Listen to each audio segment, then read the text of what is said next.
प्यारे बच्चों, हम लोकतांत्रिक राजनीति का अगला पाठ संस्थाओं के कामकाज को पढ़ रहे हैं। ठीक है, इसमें आज हम संसद के बारे में जानेंगे कि संसद क्या है। इसका कुछ भाग हम कल पढ़ चुके थे। जो संसद होती है, किसी भी देश में कानून बनाने का सबसे बड़ा जो अधिकार होता है वो संसद को होता है। ठीक है, देश में जो भी कानून बनता है वो संसद के द्वारा बनाया जाता है, इसीलिए इसको विधायिका कहते हैं। तो दुनिया भर की जो संसद है वो क्या कर सकती है, नए कानून बना सकती है और जो मौजूदा कानून है उनमें संशोधन कर सकती है और मौजूदा कानून को ख़त्म कर उसकी जगह नए कानून बना सकती है। यानी देश को चलाने के लिए जो नियम होते हैं उनको हम कानून कह सकते हैं। तो जो संसद होती है वो देश का कानून को बनाती है, नए कानून बनाती है।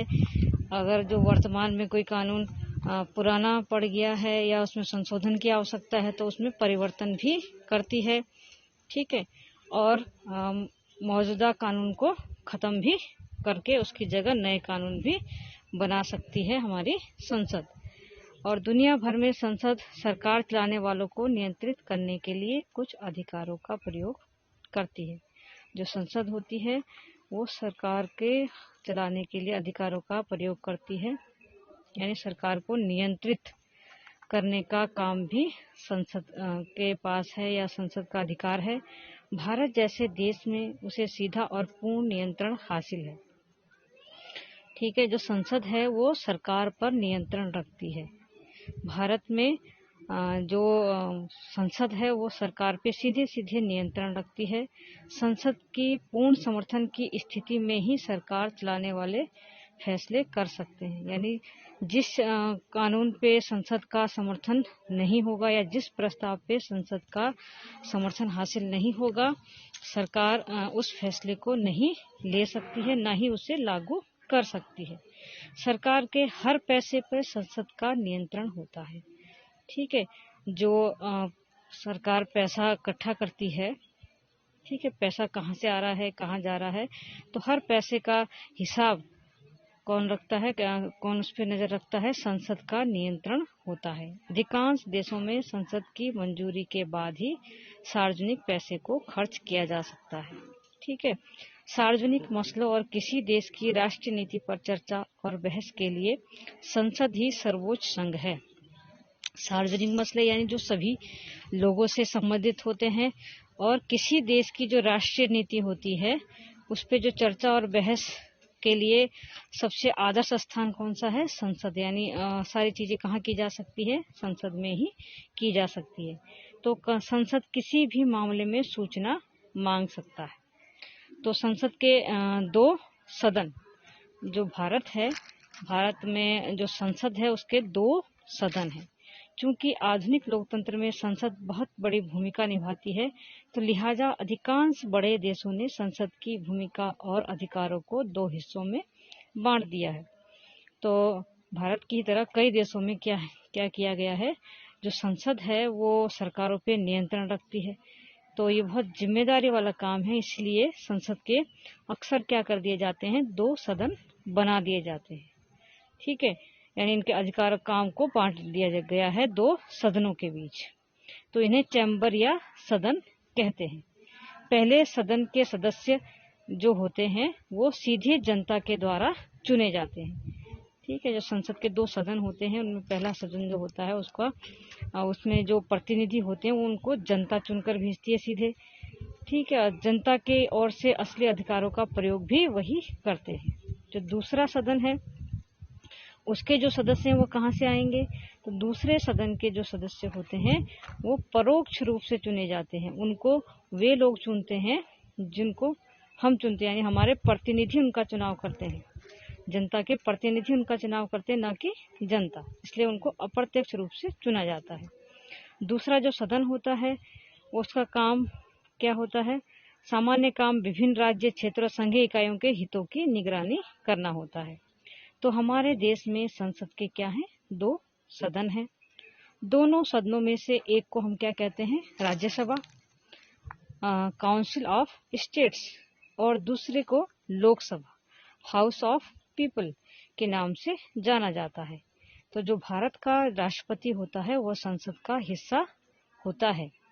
ठीक है, तो जो हमारी संसद है वो राज्यसभा, लोकसभा और राष्ट्रपति को मिलकर बनती है। जब भी हम संसद का नाम लेंगे तो उसमें ये तीनों सम्मिलित होंगे, राज्यसभा, लोकसभा और राष्ट्रपति। जो राष्ट्रपति होता है वो किसी भी सदन का सदस्य नहीं होता है।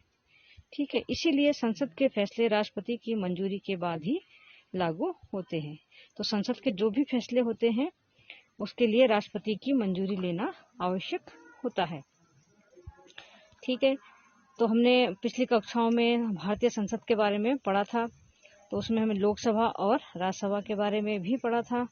तो आपको कुछ प्रश्नों के जवाब ढूंढने हैं लोकसभा और राज्यसभा के बारे में। आपने ये प्रश्न के उत्तर लिखने हैं कि कुल सदस्यों की संख्या कितनी होती है, यानी लोकसभा के कुल सदस्यों की संख्या कितनी होती है, राज्यसभा के कुल सदस्यों की संख्या कितनी होती है, लोकसभा के सदस्यों का चुनाव कौन करता है और राज्यसभा के सदस्यों का चुनाव कौन करता है, उनका कार्यकाल कितना होता है।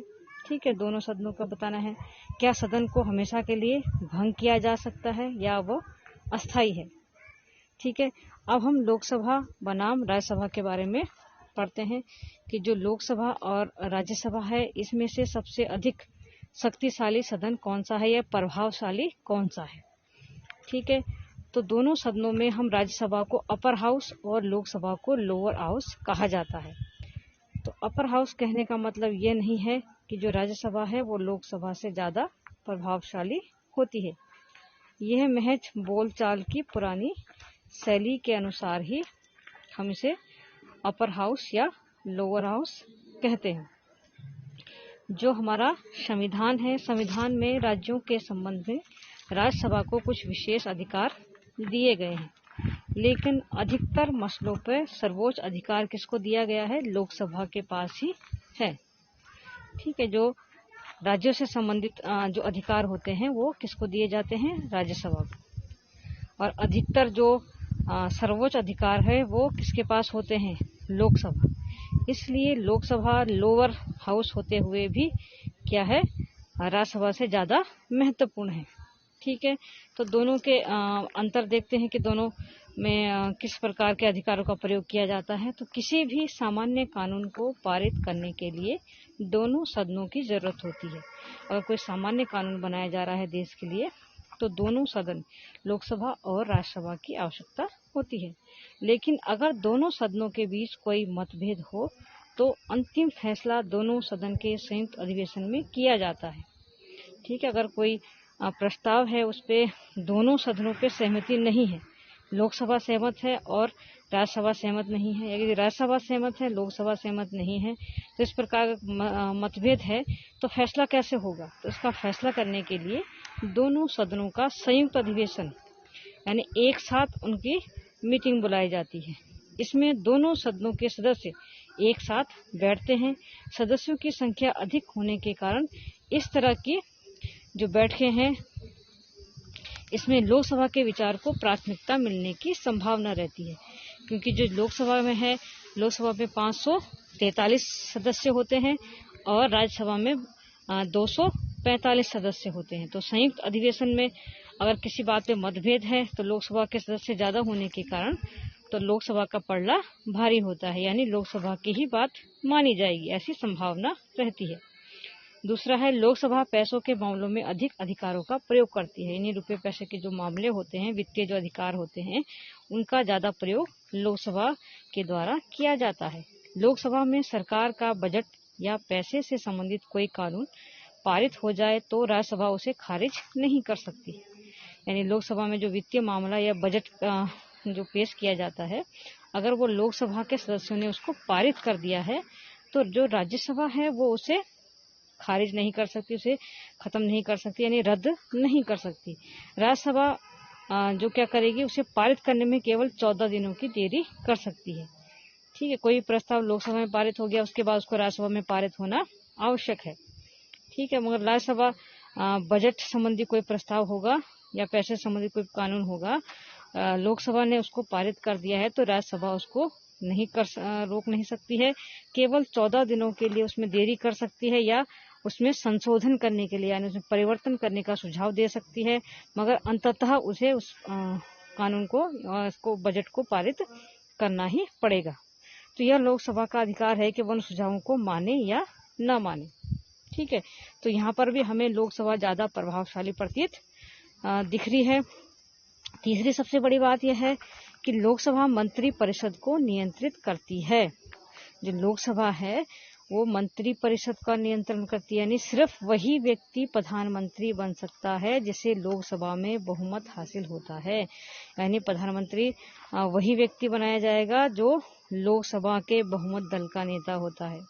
ठीक है, अगर आधे से अधिक लोकसभा सदस्य यह कह दें कि उन्हें मंत्री परिषद पे विश्वास नहीं है तो क्या होगा, प्रधानमंत्री समेत सभी मंत्रियों को पद छोड़ना होगा। मगर राज्यसभा को यह अधिकार हासिल नहीं है। यानी सरकार को परिवर्तन कौन कर सकता है, लोकसभा के सदस्य सरकार को परिवर्तित कर सकते हैं, यानी प्रधानमंत्री को परिवर्तित कर सकते हैं, नई सरकार बना सकते हैं। तो यहाँ पे हमने देखा जो लोकसभा है वो राज्यसभा से ज्यादा प्रभावशाली है। ठीक है, तो वो जो यहाँ लोकसभा में एक दिन आपको बताया गया है, तो लोकसभा में क्या क्या कार्य प्रणाली होती है, क्या क्या चीजें होती हैं, ये आप स्वयं पढ़ेंगे। ठीक है, उसके बाद हमारा अगला टॉपिक आता है राजनीतिक कार्यपालिका। ठीक है, तो हम पिछले जो आदेश हमने देखा था और सरकारी आदेश की कहानी हमने सुनी थी, जिसमें हमने इस अध्याय की शुरुआत की थी, तो हमने पाया था जिस व्यक्ति ने दस्तावेज पे हस्ताक्षर किए थे उसने यह फैसला नहीं किया था, वह केवल एक नीतिगत फैसले को लागू कर रहा था, मंडल आयोग वाला फैसला। ठीक है, जिसे किसी और ने किया था। हमने यह फैसला करने में प्रधानमंत्री की भूमिका देखी थी, लेकिन हम यह भी जानते हैं अगर उन्हें लोकसभा का समर्थन नहीं होता तो ये फैसला नहीं कर सकते थे।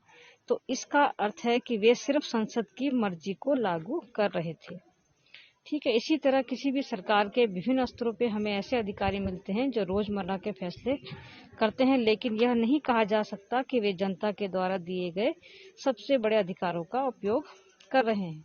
तो इन सभी अधिकारियों को सामूहिक रूप से कार्यपालिका के रूप में जाना जाता है। ठीक है, सरकार की नीतियों को कार्य रूप देने के कारण हम इन्हें क्या कहते हैं, कार्यपालिका।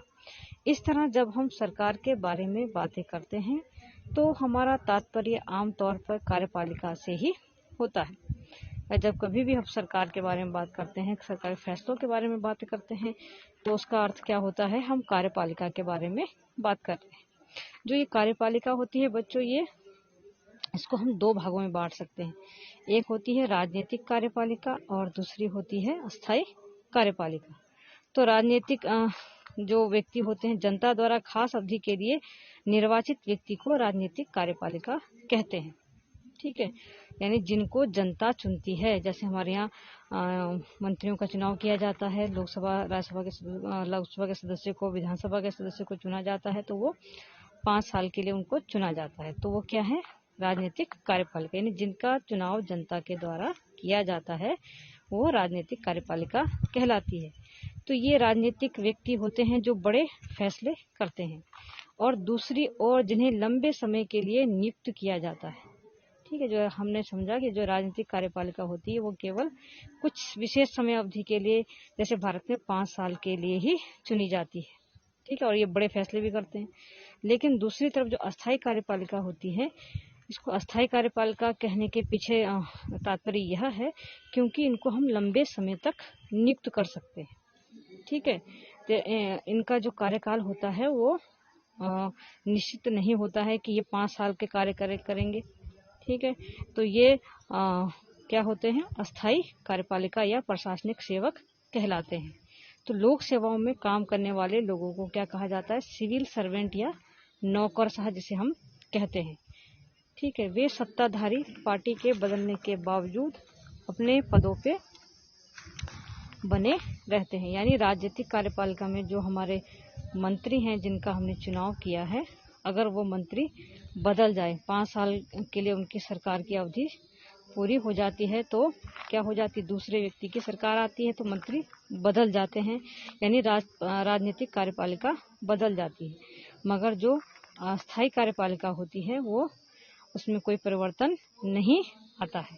ठीक है, तो ये अधिकारी राजनीतिक कार्यपालिका के तहत काम करते हैं और रोजमर्रा के प्रशासन में उनकी सहायता करते हैं। जैसे बच्चों आप जानते हैं, जिस समय कोई लोकसभा भंग हो जाती है तो उस समय भी कार्य चलता रहता है।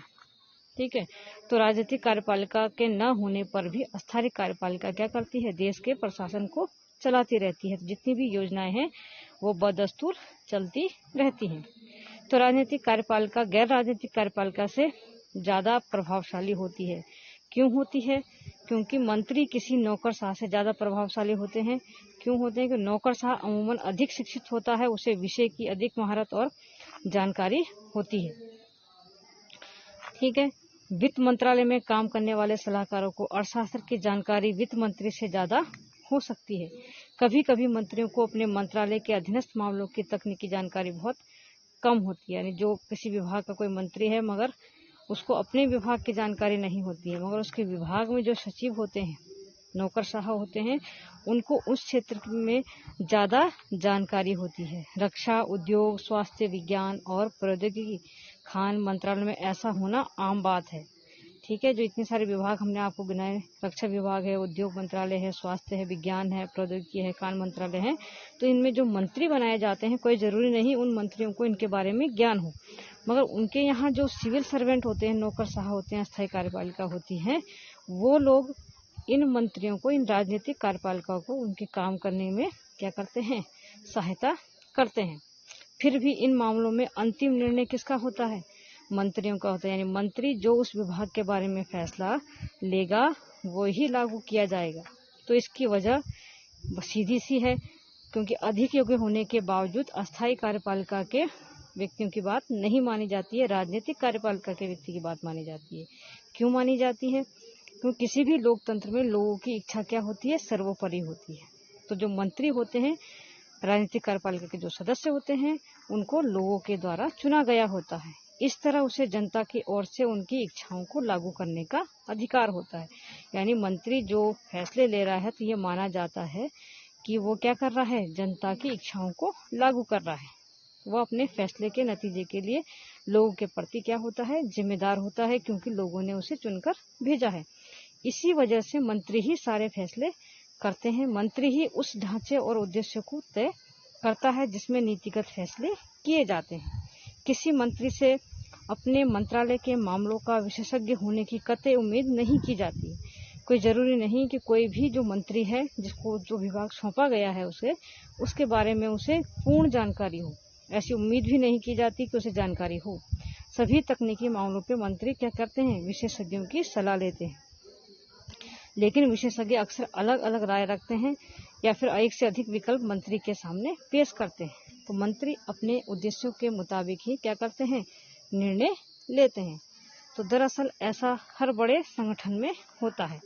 जो पूरे मामलों को भली भांति समझते हैं वे ही सबसे महत्वपूर्ण फैसले करते हैं। ठीक है, तो फैसले, विशेषज्ञ का काम केवल क्या है, सलाह देना है। ठीक है, जो हमारे अस्थायी कार्यपालिका जो वहाँ काम कर रही है उसका काम मंत्री को सलाह देना है। फैसला करना किसका काम है, मंत्री का, जो हमारी राजनीतिक कार्यपालिका है, क्योंकि वो जनता के प्रति जिम्मेदार है, जनता ने उसे चुनकर भेजा है। ठीक है, तो विशेषज्ञ केवल रास्ता बता सकता है, लेकिन व्यापक नजरिया रखने वाला व्यक्ति ही मंजिल के बारे में फैसला करता है। तो लोकतंत्र में निर्वाचित मंत्री इसी व्यापक नजरिए वाले व्यक्ति की भूमिका को निभाता है।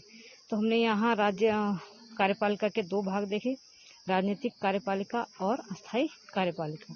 तो राजनीतिक कार्यपालिका जनता के द्वारा चुनी जाती है और अस्थायी कार्यपालिका जो होती है वो उनको नियुक्त किया जाता है और उनकी जो कार्यावधि होती है वो लंबे समय के लिए होती है। मगर जो महत्वपूर्ण फैसले होते हैं वो केवल राजनीतिक कार्यपालिका के व्यक्ति ही ले सकते हैं।